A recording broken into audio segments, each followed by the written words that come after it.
Welcome to Profit Boss Radio. I'm your host, Hillary Hendershott, certified financial planner and owner of every money mistake you can imagine. I now run a successful financial planning and wealth coaching firm. I'm here to share with you what I learned turning failure into financial freedom. Profit Boss Radio is all about how women like us are authoring our own lives, rewriting the rule book of money, and running incredible businesses. If you like this show, hit subscribe, share it with a friend, and leave us that 5-star review. Are you ready, Profit Boss? Let's do this.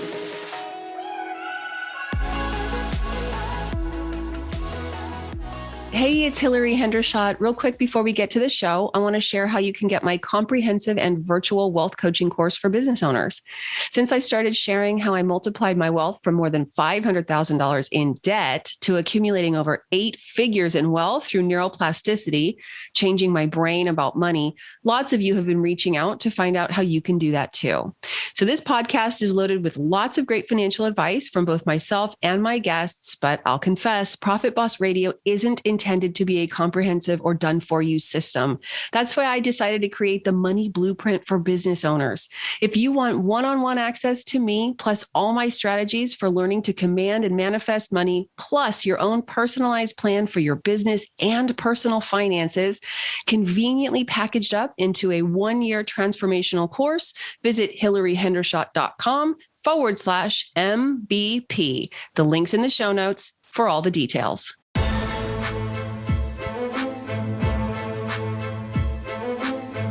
Well, hello, Profit Boss. Welcome to this very special episode of Profit Boss Radio and my interview with Patricia Roberts, the author of Route 529, A Parent's Guide to Saving for College and Career Training with 529 Plans. It's a very long book on 529 plans, and I know a lot of you have a lot of questions. So I'm going to welcome Patricia to the show. Welcome. Thank you so much for being here. Thank you for having me, Hillary. Very glad to be here. Tell us a little, why is advocating for 529 plans so special to you? Oh, gee, let me tell you a little bit about my financial backstory. I grew up in a family with lots of love and lots of encouragement, but very few financial resources. And we had a single mom heading our household and 4 children. And I almost missed the opportunity to go to college as a result of financial resources. So near and dear to my heart is the attaining higher education. So my mom insisted I go, even though my high school guidance counselor said, you really can't afford it. You probably should stick with your waitressing job, which I had all during high school. Oh, how empowering. How empowering. Yes, yes. So I delivered my high school commencement speech and I was editor of the newspaper and had other leadership roles. I had this conflict in my mind about should I really be going? But my mom said, absolutely go. So I'm so glad I did. The pursuit of higher education has opened so many doors for me and really enabled me to come back empowered to help my family in very substantial ways. Had I just stuck with a job that was in the waitressing field, I would have never been able to assist my family the way I did. And I actually was able to eventually buy my mom and my brother, who has a developmental disability, a home to live in and to, be able to move them out of the type of housing we had been in while I was growing up. So I really am a fan of higher education. All right. So you're a champion of higher ed. I get it. I myself have 2 graduate degrees, so I'm clearly a fan. Let's start with the top. Let's start at the top. Exactly what are 529 plans and how do they work? Okay, great question. So 529 plans, by way of background, are named after Section 529 of the Internal Revenue Code. And these are plans that were created to enable Americans to save for higher education on a tax advantage basis. And what happens in these accounts is as they grow in value, so after dollars are contributed to them, and they grow in value, that growth is not taxed along the way, unlike other forms of investment where the earnings are taxable. And in fact, as long as the value of the account is used for some form of higher education, and we can talk about what those forms are, when withdrawn, there is never tax owed on the value of these accounts. So less tax means more money for college. And to make it even better, so that was at the federal level, that tax treatment. investment. At the state level, over 30 of the United States offer a tax credit or tax deduction for contributions to 529 accounts to incent their residents to save for higher education. And that's an added benefit because people are able to take that amount off of their state tax obligations each year when contributing for these accounts. It is an added benefit. And my home state of California is not one of those states. So being that I built a business in California, many of my investment financial planning clients, we used a 529 plan for them that was based out of West Virginia. And so they weren't losing any benefits by leaving California. But I think what people need to understand is that each state in the union is going to offer a 529, and then you get to choose based on whether that state, your state, is going to offer you tax benefits for saving in your state. You could very well work with a plan in any state. Isn't that right? That is exactly true. So people are not tied to their state plan.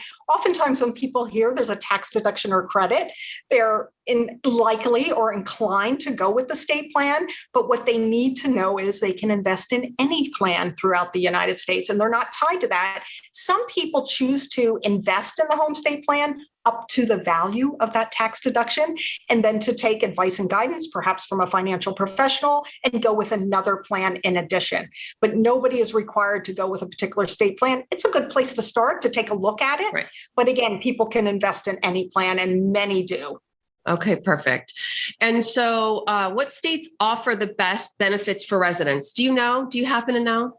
Well, in my book, I've list off in the back of it all of the states and what the various benefits are. There are states like Pennsylvania, for instance, a state in which I grew up, offers a $30,000 a year state tax deduction. And I believe it's per beneficiary as well. And wow, what's interesting about Pennsylvania and a couple of other states, Pennsylvania is $15,000 for single filers, $30,000 for joint filers. So a married couple filing jointly per beneficiary. That's pretty generous.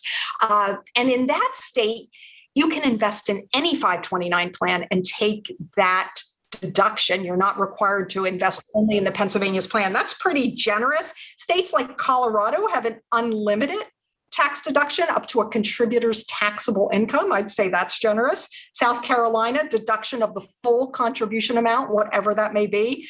And then it ranges from smaller amounts to larger amounts. But most of the states have, not most of them, it's 34 states have something.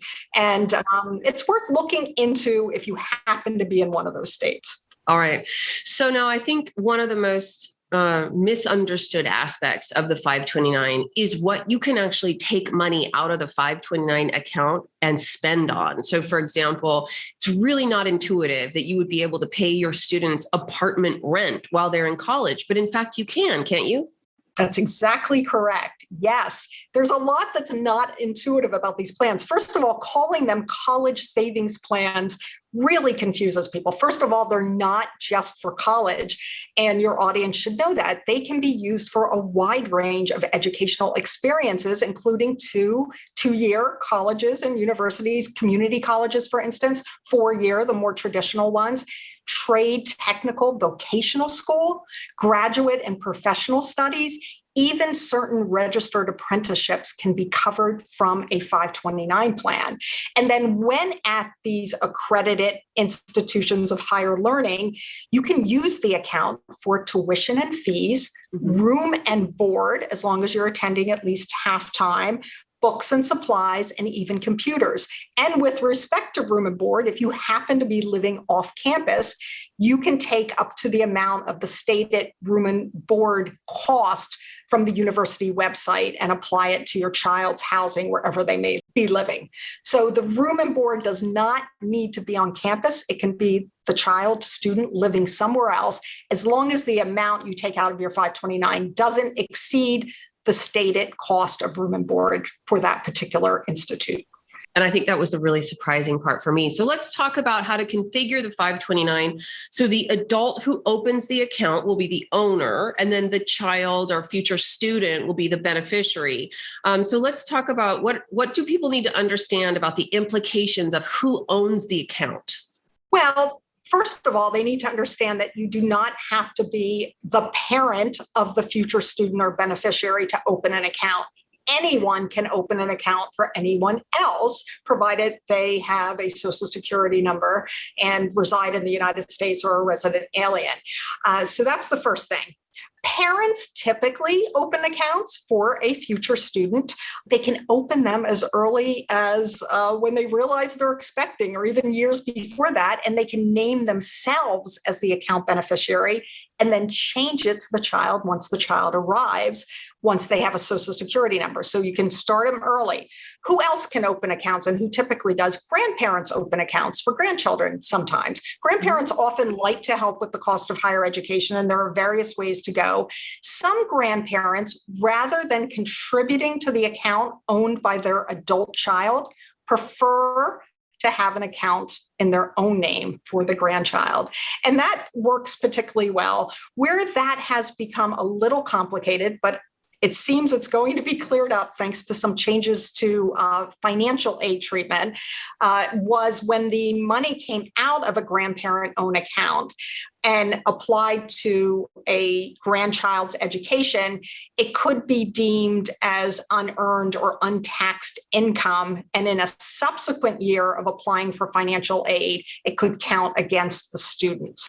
So grandparents were sometimes concerned about that, and they strategized by maybe moving the money to their adult child's account each calendar year, each year of the tuition being due, rather than dispersing it from their own. But I understand there are changes to FAFSA, FAFSA, that's the free financial aid form that most people here use for financial aid. And in subsequent years, that income from third-party accounts, including grandparents, is not going to count. I understand that's the case going forward. Okay. But a 529 plan, a 529 account titled to the parent counts as parental assets on the FAFSA, yes? That's exactly right. And that's an important point. It counts as a parental asset, unlike some other forms of saving for college where it counts as a child's asset. This counts as a parental asset because the account owner with 529 plans always has full control of the account. So it is fully up to that account owner whether and when to disperse any funds. So yes, it counts as a parental asset, and as such, it counts only 5.64% toward the expected family contribution for that federal financial aid evaluation. So if a parent has a $10,000 account for their child and the child's applying for financial aid, up to $564 of that would count. So that's not a significant impact for federal financial aid purposes. That's pretty minimal. It is possible, however, and I always like to disclose this, that institutions themselves look at assets in different ways. So based on where the child's going to school, it could be that they'll evaluate that more significantly. But for federal purposes, we know the impact is minimal. So is it ever too early or too late to start planning for higher education expenses? In terms of being too early, I'd say no. I mean, you know from your own experience that time is valuable to investors, and the more time they have, the better. As I said, people can open an account before their child even arrives. They can name themselves as beneficiary. What I do want to remind people is they do need to change it to their child when the child arrives with their Social Security number. And to be sure, if you're not working with a financial advisor and you've gone it alone, make sure you change that investment option as well. Because if you, the parent, are in an age-based option and you're 35 years old, the allocation is going to be very different for this infant that has just arrived. So if they do name it for themselves, they want to go early, just make sure when they switch it, they make sure that it's an appropriate investment based on the age now, the new age of the new beneficiary.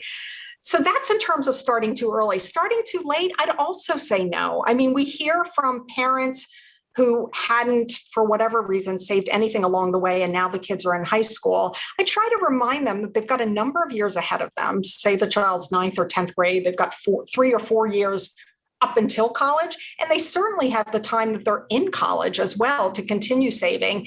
I think it's good to open an account and to invite others to contribute. So even if you're late stage, I would say get the account open, do what you can, maybe in terms of cutting corners or re-examining your lifestyle to see where you can cut back and contribute to this. But then also invite friends and family. People don't know what to do for your children for birthdays and holidays, I bet. I know in my own life, people are always scrambling to try to figure out, what does he want? What size is he? What does he need? What would you approve of? People very likely may be inclined to contribute to an account if you let them know that you've opened it. So I would say get it open, do what you can, invite others to contribute. So not too late. So what do you think is the perfect ecosystem of savings accounts to arrive at first day of freshman year with? Is a 529 sufficient, or do parents need to think about other savings vehicles? That's a hard question. I mean, I really think it's based on families' particular circumstances. I mean, some families are eligible for the American Opportunity Tax Credit and other things like that, so they might want to consider that. Others perhaps are inclined to save in other vehicles. They prefer something that's stable value or FDIC insured. They don't want any, market risk. So those people might have a different combination. I think 529 plans, it's what I know best, and it's what I've personally used for my own son. I think they're a great way to go, but I think any combination, the important thing is that people are saving somehow for this high cost of higher education, given just how much it could be. Yeah, the bills tend to get pretty high. And then last question, what role can employers play in growing the balances of 529 accounts? Many people do not realize there is an important role that employers can play in helping families prepare for this high cost of higher education. I think according to the Society for Human Resource Management, as of 2019, about 11% of employers were offering 529 plans in the workplace in terms of financial education for financial wellness purposes. So they were educating employees about 529 plans. About 2% of those were matching contributions. But there's a growing number who are beginning to get interested in not only providing the valuable education, but in matching contributions. And how they do it is to offer payroll deduction to 529 plans. And there are ways of doing that. You can either do it with one particular 529 plan if all of your employees are in a particular state and you feel comfortable doing it, or you can use a platform such as the firm I work for, Gift of College, that it's really product agnostic. Employees themselves decide on the 529 plan and contributions come direct from their pay.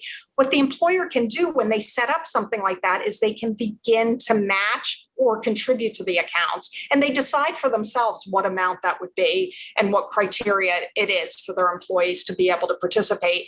We have clients who are contributing anything from $100, just $100 to get employees started as an incentive, to employers now. We have one that's doing over $5,000 a year for their employees. There's really a number of different ways employers can go, and whatever amount they can contribute really helps employees. Perfect. Tell us a little bit about Gift of College. Yes. So the firm I work for is called Gift of College. Our website is giftofcollege.com. And we offer two things. One, in retail, we offer gift cards that can be contributed into 529 college savings accounts or student loan accounts. And these start at $25 and go up to $500. They're also available on our website. And people like to give them because they have an assurance of where the money's going rather than just giving a check, perhaps for a child's baby shower or birth. So that's one thing. The other thing is we have this employer platform through which we encourage exactly what we talked about, employers to consider contributing to 529 plans, offering that valuable education and contributing to them. And also our platform helps employers who choose to help employees pay down student loan debt. We think both angles are important. Help the employees, if you can, who are encumbered by student loan debt. There's a change in the US with regard to employers being able to contribute $5,250 a year tax-free to help their employees.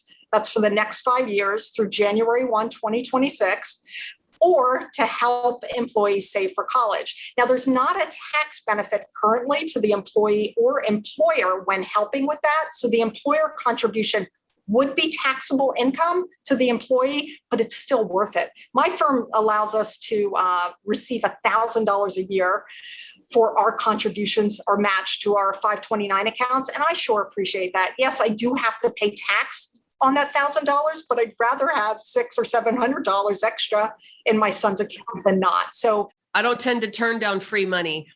absolutely not. I hope more and more employers will help with this. And I try to help them to realize that it's women and persons of color who are most adversely impacted by student loan debt. So to the extent firms are looking into diversity, equity, and inclusion issues, this is one that actually it helps everybody, but it's particularly helpful for those who are really weighed down by student loan debt. And when you're weighed down by student loan debt, you're unlikely to be saving as much as you probably should for higher education and retirement. And you probably are somewhat stressed out. So I think the employers could really help in this regard. And I hope more and more do. Well, it's a competitive environment to retain and keep good employees with you. So it's a great benefit. I'm sure people just think of that as something their employers are doing for them. That's something they wouldn't necessarily do for themselves. And so it's a win-win is the word I'm looking for. So sounds great. And where can people find out more about Gift of College? giftofcollege.com. Pretty simple. Okay, we'll include the link in the notes for today's episode. And Patricia, I want to thank you for coming on Profit Boss Radio. Thank you so much, Hillary. Thanks for your interest and thanks for educating your audience about this important topic. Oh, it's very important. We always need more education. So thanks for coming.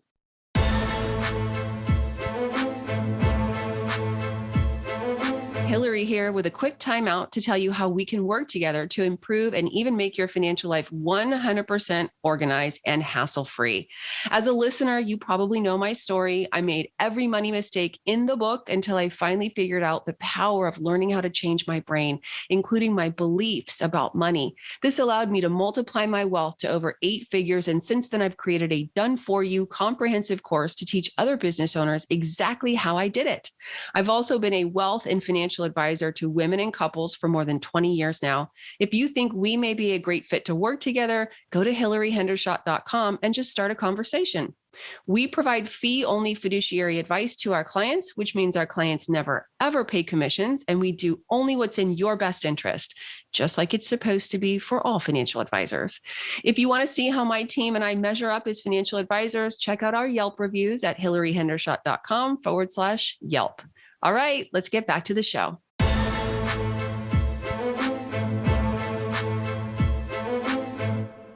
Well, hello, Profit Boss. Welcome to the second half of our showcase on educational funding through the 529 account.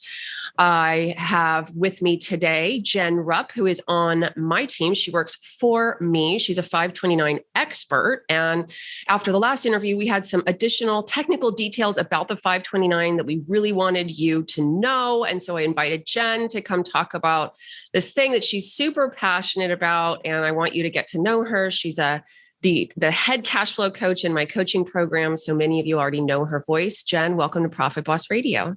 Thank you so much. I'm glad to be back.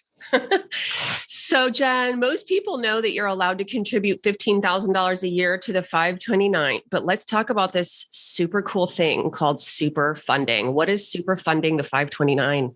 Yeah. So like you said, we can all give each other $15,000 per year tax-free. And that's a really big deal because the gift tax is 45% and the giver owes the tax, not the receiver. So I can give you, Hillary, $15,000 this year without having to include that amount on my tax return or pay any tax on it. And the same goes for contributing to a 529. So you can contribute $15,000 each year and not include that on your tax return. But let's assume you just had a windfall of a large amount of money and you want to put that into your kid's 529 account. And so this is the concept called super funding.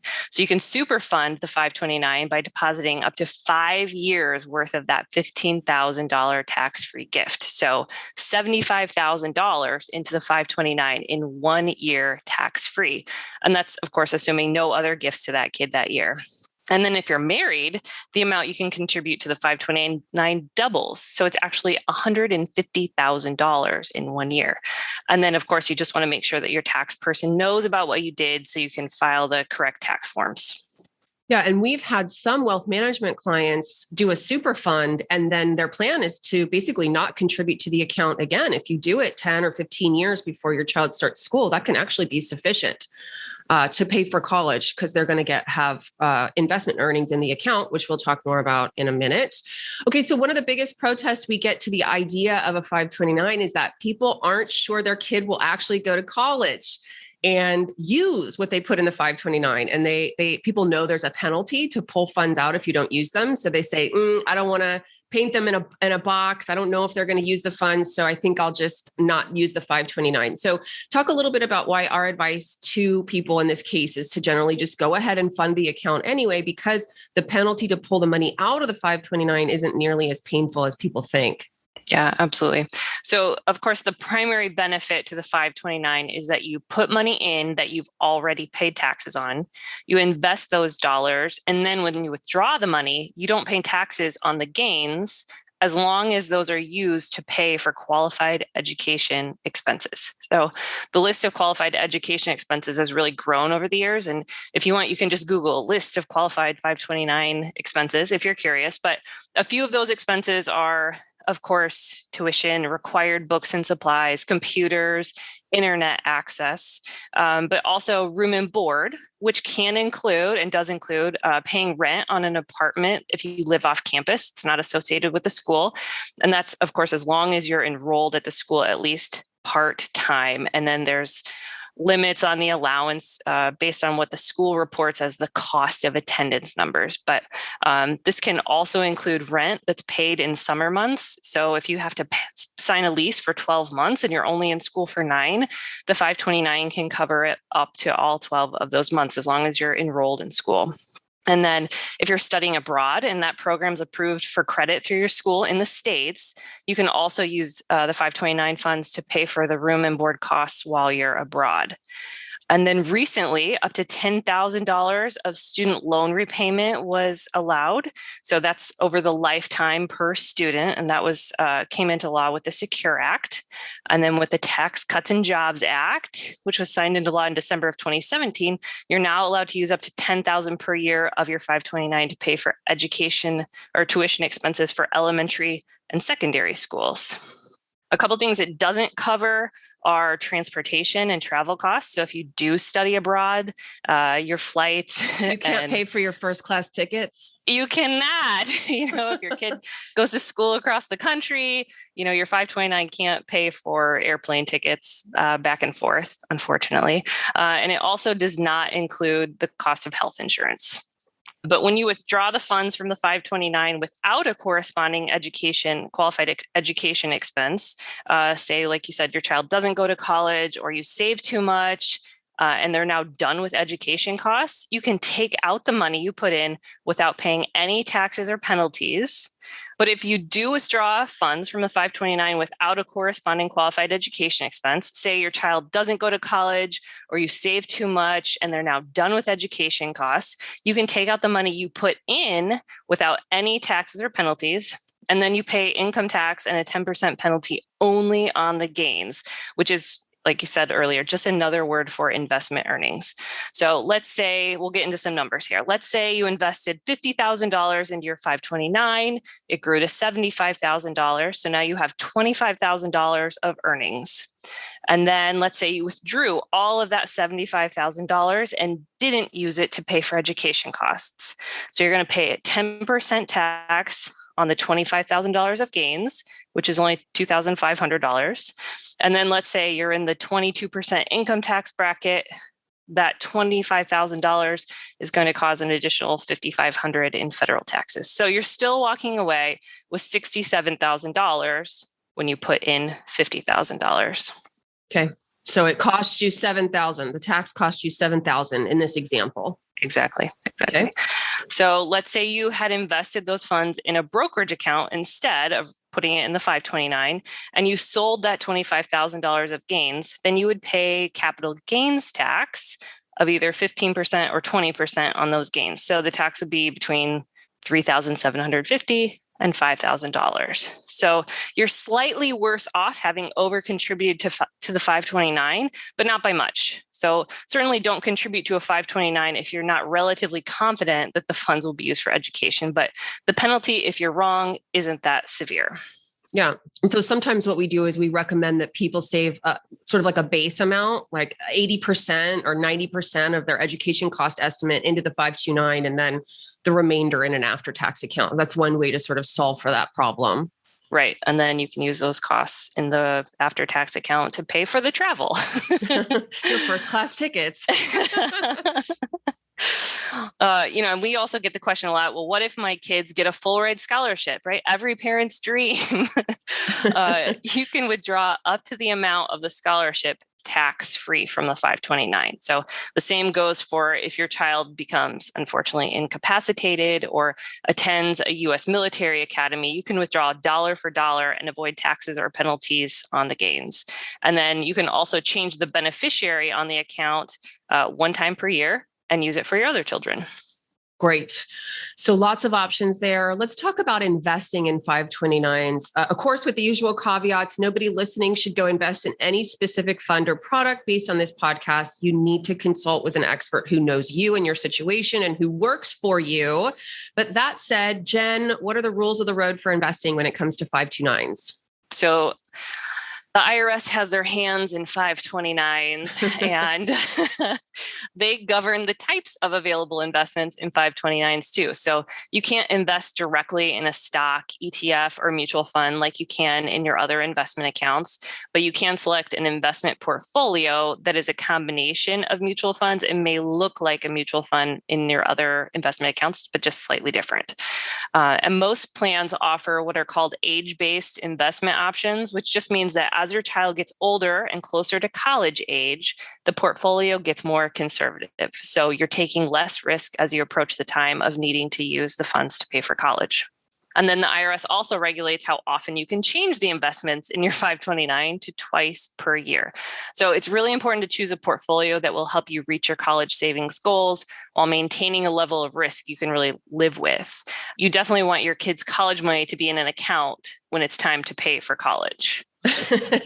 Yeah, that's the sort of worst outcome, right? You take the time and be responsible enough to save for education costs. But then if you forget to lower the risk in the portfolio as your child approaches college age and there's a downturn in the market, you could be in a situation where the money that should be there isn't there. So you do have to be careful about that. Exactly. And then I'll also mention there's a really great website called savingforcollege.com where you can view your state's 529 options. It'll show the investment options, fees, and then any tax benefits that may be available to you when you make that contribution. Great.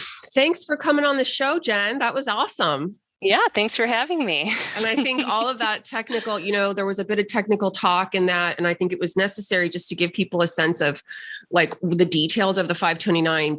And if it's not clear at this point, both Jen and I are huge fans of the 529. There really is not an alternative vehicle for saving for education costs that's in any way better. It's the clear winner. So we're big fans of the 529 and using it appropriately to save for your child's education expenses that you wish to pay for.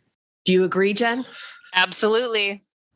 As we wrap things up here for today, I need to review with you the things I have to disclose as a fiduciary financial advisor offering wealth management services through my firm, Hendershott Wealth Management, LLC. You should know that the opinions I express on Profit Boss Radio are my own, and they can change. The content I provide in the show is for general education. It's not intended as specific investment advice, nor do I recommend any specific financial products. Unlike how I roll at home with my husband, I can't guarantee that my statements, opinions, or forecasts are always 100% right. Of course, I wish I could peek into that proverbial crystal ball, but so far, I haven't found it. Past performance is not indicative of future results. I talk a lot about indexes, and I want you to know you can't actually buy an index because, of course, when you take a list of companies and create a product that allows people to invest in those companies, there are fees and expenses involved that reduce returns. Remember, all investing involves risk, which, as you know, means you could lose your money. And I have to tell you that there is no guarantee that any investment plan or strategy will be successful. And that should keep my lawyers happy. Have a great day.